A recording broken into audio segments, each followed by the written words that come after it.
पता नहीं रोज रोज मुझे मछलियाँ कम क्यों मिलती हैं, जबकि हरिया तो रोज मुझसे ज्यादा मछलियाँ पकड़ कर लाता है। नहीं नहीं, आज मैं भी ज्यादा मछलियाँ पकड़ कर लाऊंगा, चाहे मुझे कितने भी गहरे पानी में क्यों न जाना पड़े।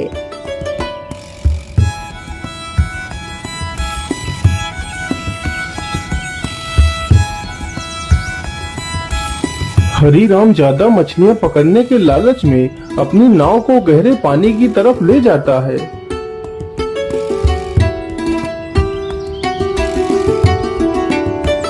हाँ, अब मैं ज्यादा गहरे पानी में आ चुका हूँ। यहाँ पर ज्यादा मछलियाँ होनी चाहिए।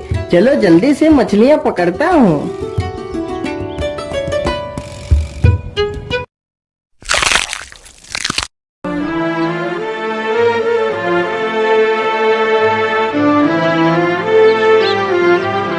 अरे वाह वाह, आज तो पहली बार मैंने इतनी सारी मछलियाँ एक बार जाल फेंकने से पकड़ी हैं। वाह वाह, आज तो मैं बाजार में ढेर सारे पैसे कमाऊंगा।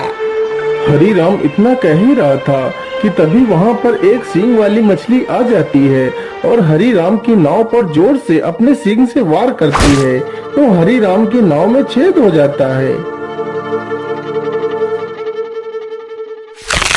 बाप रे बाप, इतनी बड़ी मछली! भाग लो हरीराम, नहीं तो आज समंदर में ही तुम्हारी समाधि बन जाएगी। हरीराम जल्दी जल्दी से अपनी नाव को बाहर की ओर लाता है।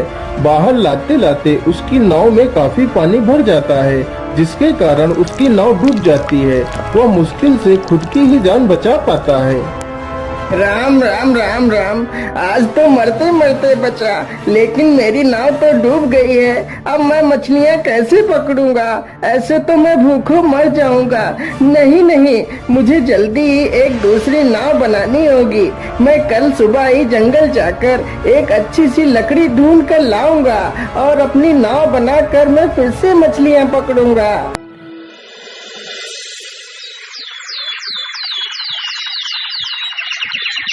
सुबह होते ही हरीराम कुल्हाड़ी लेकर जंगल की ओर निकल पड़ता है।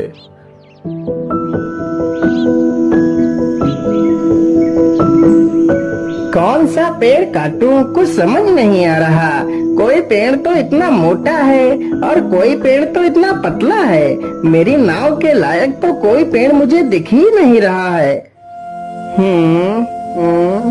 हाँ, ये पेड़ मेरी नाव के लायक है। चलो मैं इसे ही काट लेता हूँ। उसी पेड़ पर एक चिड़िया ने अंडे दिए होते हैं। हरीराम जैसे ही कुल्हाड़ी उठाकर पहला वार उस पेड़ पर करता है। अरे ये शोर कैसा? मुझे लगता है कोई मेरे इस पेड़ को काट रहा है।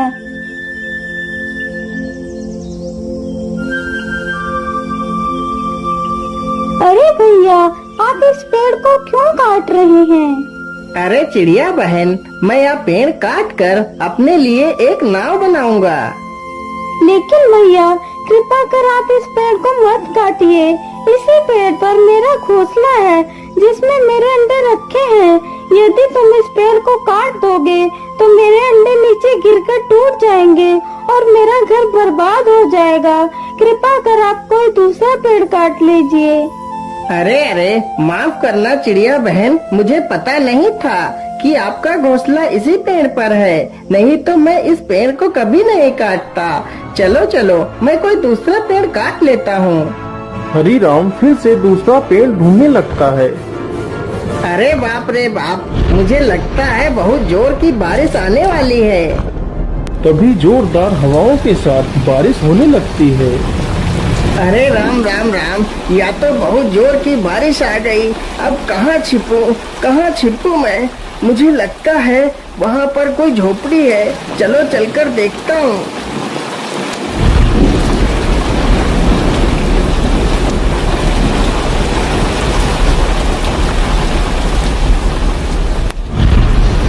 बाबा, मैं एक मछुआरा हूँ। आज मैं इस जंगल में एक लकड़ी काटने के लिए आया था। जिससे मैं अपने लिए एक नाव बना सकूं। लेकिन लकड़ी तो मुझे मिली नहीं। तभी जोर जोर से बारिश होने लगी। कृपा कर मुझे आज रात भर के लिए अपनी झोपड़ी में रुक जाने दीजिए। सुबह होते ही मैं यहाँ से चला जाऊंगा। ठीक है बेटा, तुम अंदर आ जाओ। जैसे ही हरिराम अंदर जाता है तो देखता है एक बूढ़ी महिला खाना बना रही है। हरिराम चुपचाप जाता है और कोने में पड़ी एक चटाई पर लेट जाता है। तभी वह बुढ़िया उस बूढ़े व्यक्ति से कुछ कहती है। ऐसा लग रहा था जैसे कि वह दोनों हरिराम से कुछ छुपा रहे हों। अरे अरे, यह दोनों आपस में क्या बात कर रहे हैं? मुझे लगता है यह दोनों मुझसे कुछ छिपा रहे हैं। मुझे यह पता लगाना ही होगा, आखिर ये दोनों मुझसे क्या छिपा रहे हैं। हरिराम यह सब कुछ सोचने लगता है और चुपचाप सोने का नाटक करता है। अरे भाग्यवान, मुझे लगता है यह आदमी सो गया है। चलो पहले मैं जाता हूँ और फिर तुम बाद में आ जाना। ठीक है, तुम पहले चलो, मैं बाद में आती हूँ। इतना कहकर बूढ़ा व्यक्ति अपने संदूक के पास जाता है और उसमें से एक टोपी निकालता है और अपने सिर पर रख लेता है। गीली गीली छू, उड़ जा तू। इतना बोलते ही वह बूढ़ा व्यक्ति गायब हो जाता है। इसी प्रकार वह बूढ़ी महिला भी संदूक के पास जाती है और अपने सिर पर एक टोपी रख लेती है। गिले गिले छू, उड़ जा तू। इतना बोलते ही वह बूढ़ी महिला भी वहाँ से गायब हो जाती है। यह सब देखकर हरिराम सक्का बक्का रह जाता है। अरे बाप रे बाप, ये मैं क्या देख रहा हूँ? ये दोनों कहाँ चले गए? हरिराम तुरंत ही संदूक के पास जाता है। अरे ये क्या? इस संदूक में तो एक और टोपी रखी है। तो क्या इसी टोपी की मदद से ही वह दोनों गायब हो गए हैं? चलो मैं भी इस टोपी को लगाकर देखता हूँ। मैंने टोपी तो पहन ली। चलो अब जल्दी से वह मंत्र बोलता हूँ। क्या बोला था उन दोनों ने? हाँ, गिली गिली छू, उड़ जा तू। जैसे ही हरिराम यह मंत्र बोलता है वह तुरंत गायब हो जाता है और वह एक राजमहल में पहुंच जाता है। तो देखता है बूढ़ी महिला और वह बूढ़ा व्यक्ति उसी महल में बैठकर खाना खा रहे हैं। हरिराम को वहां पर देखकर दोनों हैरान रह जाते हैं। चलो चलो भाग्यवान, जल्दी से हम सारे बर्तन अपनी झोली में डालकर यहाँ से निकल लेते हैं। वह दोनों राजा के घर से सोने व चांदी के बर्तन की चोरी करके उन्हें गरीबों में बांट दिया करते थे। दोनों जल्दी से कुछ बर्तन अपनी झोली में रखते हैं और वहाँ से चले जाते हैं। अरे वाह, क्या बात है! चलो मैं भी जल्दी से कुछ बर्तन उठा लेता हूँ। लेकिन इतनी जल्दी भी क्या है? चलो थोड़ा सा स्वादिष्ट भोजन का आनंद लिया जाए, फिर आराम से चला जाएगा। इतना सोचकर हरिराम खाना खाने लगता है। अरे वाह, खाना तो बहुत स्वादिष्ट था। ऐसा स्वादिष्ट खाना तो मैंने अपने जीवन में पहली बार खाया है।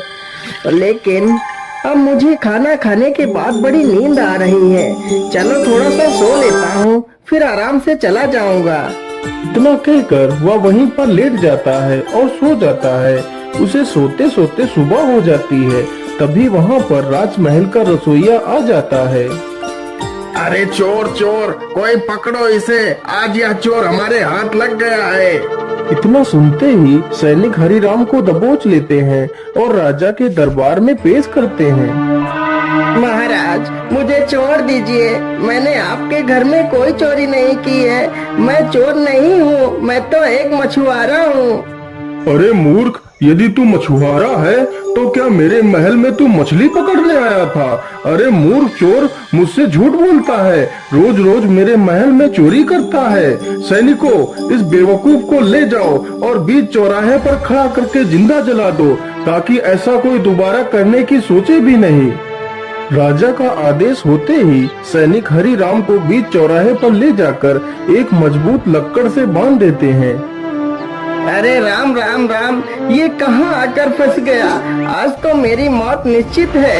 क्या करूं, कैसे बचूं इन सैनिकों से? कुछ ना कुछ तो मुझे उपाय सोचना ही पड़ेगा। हाँ महाराज, आप मुझे मारने के लिए तो तैयार ही हैं और कुछ ही देर में मुझे मार भी डालेंगे। इसीलिए महाराज मेरी आखिरी इच्छा पूरी कर दीजिए। हाँ हाँ, क्यों नहीं, बोल तेरी आखिरी इच्छा क्या है? महाराज, मैं चाहता हूँ कि आप लोग मुझे जिंदा जलाएं। उससे पहले मेरी टोपी मेरे सिर पर रख दीजिए, इससे मेरी आत्मा को शांति मिल जाएगी। अच्छा अच्छा, ठीक है। एक राजा होने के नाते मैं तेरी आखिरी इच्छा भी जरूर पूरी करूँगा। सैनिकों, जल्दी से जाओ और इसकी टोपी को उठाकर ले आओ और इसे पहना दो। सैनिक तुरंत ही टोपी लेकर आ जाते हैं और हरि राम को टोपी पहना देते हैं। टोपी को पहनते ही हरि राम खुश हो जाता है। गीली गीली छू, उड़ जा तू। हरि राम तुरंत ही उस लक्कड़ समेत वहाँ से गायब हो जाता है। यह सब देखकर वहाँ पर खड़े हुए लोगों में भगदड़ मच जाती है। अरे भागो भागो, यहाँ से जल्दी से भागो और अपनी जान बचाओ, यहाँ पर भूत आ गया है।